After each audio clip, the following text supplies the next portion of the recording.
मर्जी, क्या संन्यास मार्ग मुक्ति के लिए आवश्यक है? देखो, चाहे पैंट शर्ट में रहो, लेकिन अंदर से तो सन्यासी बनना ही पड़ेगा। अंदर से सन्यासी बनना पड़ेगा।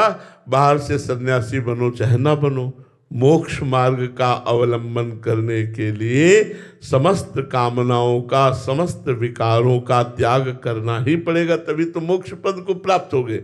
आप पैंट शर्ट में रहो, लेकिन आपको सन्यासियों के लक्षण धारण करने पड़ेंगे। वेश प्रधान नहीं है मोक्ष प्राप्ति के लिए, वेश प्रधान नहीं, उद्देश्य प्रधान है।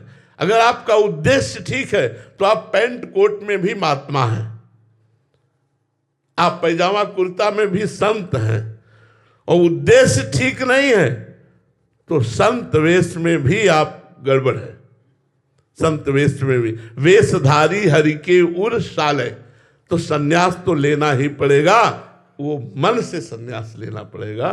तन को भले सन्यासी न बनाओ, तन को पैंट शर्ट जैकेट ऐसे रखो, लेकिन मन को वैरागी बना दो, मन को सन्यासी बना दो। ये तो बनाना ही पड़ेगा, बिना इसके बनाए मोक्ष सुख नहीं प्राप्त होगा। तन पर विशेष कोई बात नहीं, ये आचार्य कृपा से, गुरु कृपा से हम लोगों के मार्ग हैं जो गुरुजनों ने दिए, उनको धारण किए हैं। लेकिन मोक्ष के लिए मन का सन्यासी होना अत्यंत अनिवार्य है। अगर मन सन्यासी नहीं है तो मोक्ष सुख प्राप्त नहीं हो सकता। समझ पाए आप? तन का चाहे जहां रखो, किसान बना के रखो, नौकरी में रखो, व्यापार में रखो, काले कपड़े पहनो, पीले पहनो, नीले पहनो, लाल पहनो, ये हम लोगों के आचार्य परंपरा के मिले हुए हैं, गुरुजनों के द्वारा दिए हुए वस्त्र हैं। हम कोई मनमानी नहीं पहने, ये जैसे अपने लोग पहने, अपने आचार्य और गुरुजनों के द्वारा दिए हुए पहने। पर मोक्ष प्राप्त करने के लिए मन का सन्यासी होना अत्यंत अनिवार्य है। वेश सन्यास का ना हो तो भी मोक्ष की प्राप्ति हो जाएगी। अगर वेश सन्यास का है और मन रागी है तो मोक्ष नहीं होगा। सारे विषय भोगते हुए भगवत प्राप्ति हो जाए, ऐसा संभव है? ऐसा संभव है। धर्मयुक्त विषय भोगते हुए हो जाएगा। धर्मयुक्त, शास्त्र की आज्ञा का पालन करते हुए धर्मयुक्त विषय भोगते हुए भगवत प्राप्ति हो जाएगी। जैसे गृहस्थी में है, पहली बात जो धन है उसमें प्रधानता धर्म की होनी चाहिए। लोग धन कमाने के लिए, हम धर्म के लिए धन कमाएं और धर्म से युक्त होकर धन कमाएं, क्योंकि हमारे परिवार का पोषण, हमारे समाज का पोषण, ये हमारा धर्म है।